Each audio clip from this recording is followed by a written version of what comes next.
Hello, beautiful homemakers. Let's continue our discussion about what makes a woman worthy of being won from a man's point of view.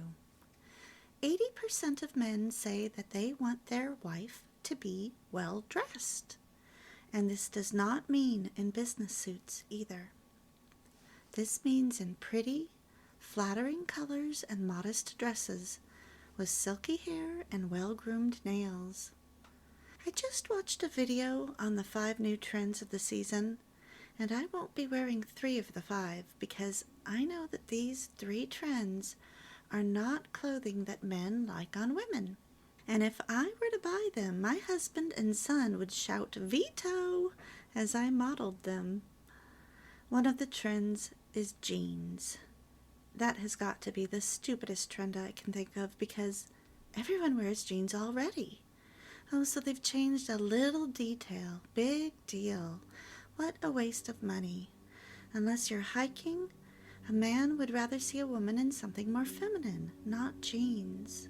Last year, I bought what I thought was a darling denim dress, and my husband and son both said that denim is not darling. I ended up taking it back and donating a denim top I rarely wore because neither of them liked it. On second glance, I realized they were right. Denim is common. Denim is boring. Jeans are for gardening or hiking or cleaning out the garage. If you love the comfort of jeans, instead of the everyday casual blue, try choosing white, off-white, navy, or black. You'll actually look more put together. I went to an awards ceremony today, and the students were dressed up, but only half of the parents were. One mom shook her head and said, "I didn't even think about getting my own picture taken. Why did I wear jeans?" While another mom looked gorgeous in a black dress with embroidered roses all over it. She was wearing black nylons and heels that looked nice with the dress and weren't platforms. She'd curled her long hair and she looked elegant and classy. Let's elevate our wardrobe, ladies. Let's enjoy dressing as women. Let's look nicer every day. We need to go through our clothes and ask, is this masculine or feminine? Is this my color? Does this garment flatter my body shape? Another trend is blazers. I used to wear blazers when I went to work, but why would I want to wear an austere blazer at home or at church or even at a meeting when I could instead wear a softening cardigan? I did see one woman in a stunning aqua blazer that looked feminine because of the color, but blazers overall give you a masculine physique. If you must wear one, be sure to have it tailored to give your waist definition. Women think other women look chic in blazers, but men don't think that way. Men are more attracted to women in dresses, sweater sets, or blouses and cardigans than they are to women in blazers or suits. Another trend is patterned pants. Oh boy. Most women will need to stay away from this trend, sorry. If you're slender and under 30, you can probably pull it off. Men wouldn't wear patterned pants, so you can't say that the trend is masculine, but it also isn't feminine. Most of the time, the pattern will drive the person you're talking with nuts because often the pattern will annoy their eyes. Patterned pants are distracting. Some of you fashionistas may be able to pull it off, but be careful. Will you look back at pictures and say, "What was I thinking?" A patterned tailored skirt will usually be more attractive and less distracting than pants. Another trend is silk blouses. Now, if you are in great shape, definitely buy one. Silk is beautiful, soft, feminine, and can make you look lovable. However, silk can also show off every curve and lump. Be careful. The trend I will be buying is lace. Lace tops that show off your arms or skirts and dresses that show off your calves will look lovely on everyone. as long as your bra straps do not show, and as long as your upper legs and the trunk of your body are well covered, and as long as it is in your proper color. I also bought an inexpensive black and white checkered purse because that's a trend that will look great when my outfit is all black, and I do not want a pop of color purse such as pink for when I'm attending a funeral or a memorial service. Plan ahead for life events, ladies. Take a picture of the outfit with your purse, shoes, hosiery, undergarments that work well with the outfit, and your jewelry, which completes your look. Think ahead. Hang the picture in your closet or put it in a binder. Beautiful homemakers, we need to make peace with our bodies. We need to bless and be thankful for the body God gave us. I want you to stand before a full-length mirror and thank God for your beautiful hair and eyes, your lovely skin, your pearly white teeth, the curve of your neck, your built-in baby feeders. I have to be careful what I say on YouTube. The tummy that stretches to carry a child, your strong arms that help your lovely hands that care so much for others, your tush that seats you comfortably and attracts your darling husband, or your soon-to-be darling husband, your long legs that support you, and your beautiful feet that do the work of the Lord, taking you where you need to go. God created your body. Are you going to keep complaining to Him about it? Or are you going to thank Him for it and get stronger in body and spirit this year? There are 2 more things we must cover in what men say they look for in a woman worthy of being one. Lori, over at The Transformed Wife, drew a lot of ire years ago when she said something like, men want to marry debt-free, non-tattooed virgins, or something like that. The thing is, research proves that she was right. We already touched several times on how debt can cause a man to think twice about marrying you. So if you cannot graduate from college without debt, I ask you to prayerfully reconsider if you should start your adult life off with a massive school loan. Regarding tattoos, there are many women today that have them, but amongst themselves, men call those tattoos tramp stamps. It's your body to decorate as you please, but fashions change, and you may seriously regret this later as a fashion faux pas. Imagine having to dress like it's 1974 every day for the rest of your life. That is what an old, faded tattoo is like. Also, don't be surprised when children laugh at you. I'll never forget a classroom of children bursting out laughing and pointing at their teacher's vacation picture. She had no idea why, but I could immediately see it because I saw it the first time I saw her. She has one sleeve, one arm covered in tattoos, and the other is bare. In the vacation picture, we could see that she also has only one leg tattooed, which gives an illusion of fullness.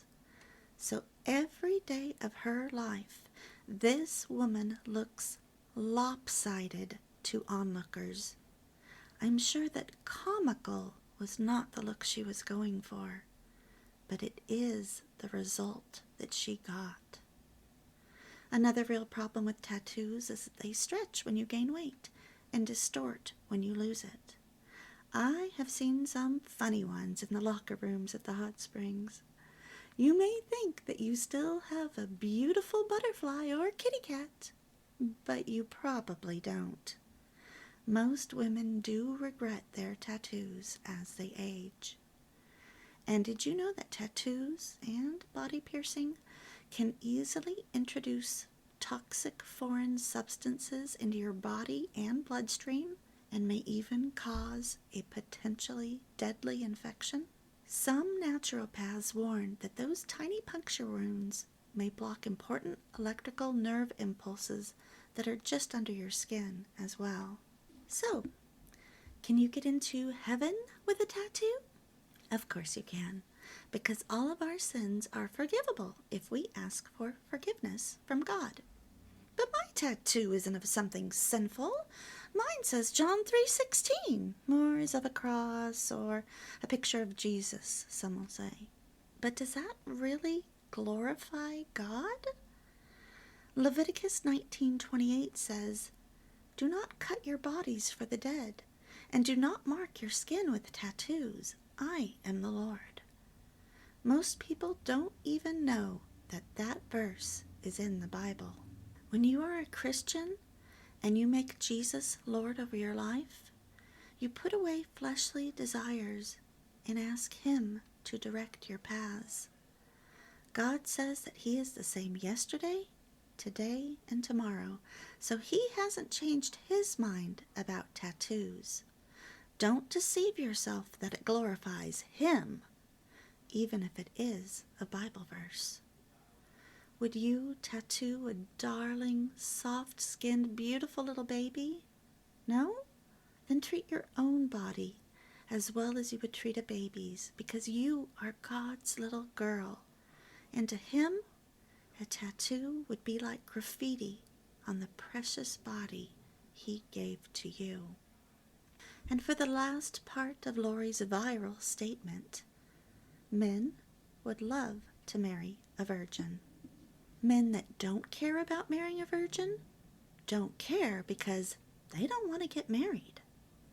You should only be intimate with one person whom you are committed to before God. Be faithful.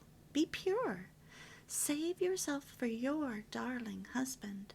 I watched one video of a fairly well-known man say in a discussion that he expects you-know-what by the 5th date. A kiss on the first date, and each date gets more physical. If she refuses, he dumps her because she's not so special. Guess what, ladies? Since he is still not married, that means he dumps her anyways after he sleeps with her. So either way, there is no date number 6. Don't give your most precious gift to a man who isn't committed to you. Giving yourself away to someone who is not your husband can cause you much social, relational, emotional, and spiritual angst. You may think you are in love, or you may just be trying to keep him interested, but you actually just lost him because men love to chase, and once you are caught, the mystery is gone. If, after date 3, you realize that this guy isn't marriage material, you need to let him go. Don't continue on with a man who only wants a mistress. Don't think that you can reform him. For the past 60 years or so, we've been living in hard times thanks to the pill. Instead of true love, where souls are cherished and protected, one-night stands leave both men and women lonely. But it is much worse on women. Men really do not expect you to sleep with them on the 1st or the 5th date, as some movies and magazines portray. Men say that it is their job to pursue and that it is your job to block. You are the gatekeeper. But if you are steeped in trash TV and movies, filthy beauty magazines, and surrounded by toxic women who quash all God-given feminine virtues, you'll believe the lie. Value yourself by protecting your modesty. Be different. Be chaste. Men do not want a loose woman for a wife. Plus, since men love to pursue, if you give in, then what will he be pursuing? He doesn't even know you yet. Don't give to him what is reserved for your husband, because once you do, this guy will soon be pursuing someone else. If the man you are dating is on the marriage path, however, you need to be upfront with him about your expectations and boundaries after date 3. There's a secular movie called My Name is Sarah, in which a woman decides she is no longer going to sleep with any man who is not her husband. After a few dates with her new man, and he wants to get physical, she tells him her boundary, and he isn't happy. He walks out. The movie shows her sadness at his decision to leave, but she holds her head high and sticks to the boundary that keeps her safe. I absolutely loved the ending and the special gift her beloved surprises her with. Don't watch the horrible trailer, just watch the movie. One important definition of being chaste, C-H-A-S-T-E, means to be innocent of unlawful sexual intercourse. I imagine most people today will ask, what do you mean unlawful? We don't think of adultery or fornication, which is unmarried people having sex, as being unlawful anymore, do we? But if you are not married and are having consensual relations, then you are having unlawful intercourse, for you are having intercourse outside of the boundary, the safety of marriage. It may no longer be outside of society's laws, but it is still outside of God's laws, and his boundary is meant for your protection. Every time a woman has with a man who is not her husband, she gets a little more emotionally and sometimes physically hurt, such as when she gets an STD. If she gets pregnant, she does not have the safety net of a husband's protection and provision, and more importantly, neither does her child. Men oftentimes can separate their emotions from the act, but women cannot. Touch releases oxytocin in women immediately. This doesn't happen as quickly or as strongly in men. Women often continue to respect a man afterwards, but many men lose respect for the woman who isn't their wife. Ultimately, men respect women more when they say no. And women who do say no are more likely to find men who want to marry and provide for them. This is because by the time you are caught, he is in love, not just in lust. We women have an innate God-given desire to bond with a man and to please him, but when he isn't your husband, it results in sadness, hurt, and eventually shame. This is the truth. That is why these two words that are found in God's commandments to women in Titus 2:5 are so important. Be chaste. If you are married and commit adultery, you break the marriage vow you made to your spouse to forsake all others. It breaks the vow you made before God, and it breaks your spouse's heart.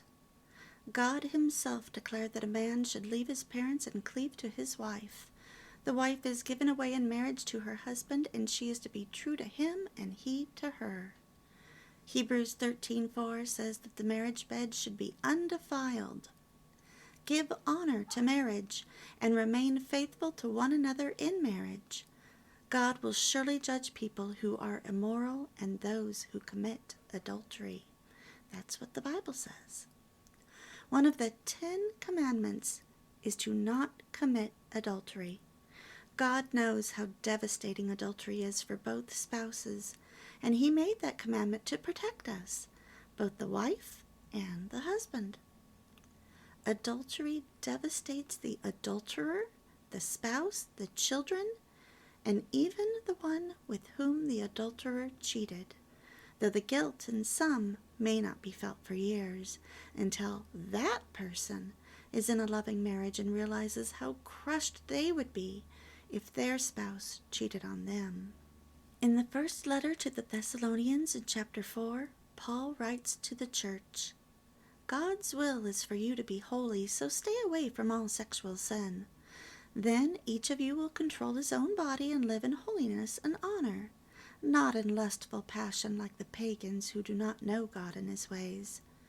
Never harm or cheat a fellow believer in this matter by violating his wife, for the Lord avenges all such sins, as we have solemnly warned you before.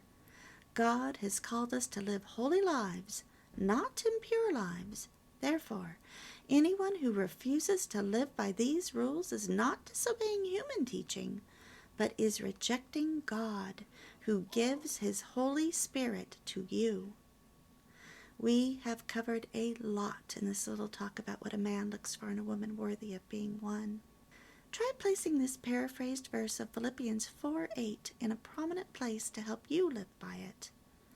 Whatever things are true, honest, just, pure, lovely, of good report, if there be any virtue and praise, think on these things. For Proverbs 23:7 reminds us, as she thinks in her heart, so is she. May God bless you as you give your life to him to be molded into his likeness. Ask him to help you wait and be worthy of the husband he has for you. And by the way, an excellent little pamphlet for younger girls is this story, Stay in the Castle. Oh, and if you go to my website and go to the page A Woman Worthy of Being Won, I've included a 1-minute video from Jordan Peterson backing up what I say in this video. Bye!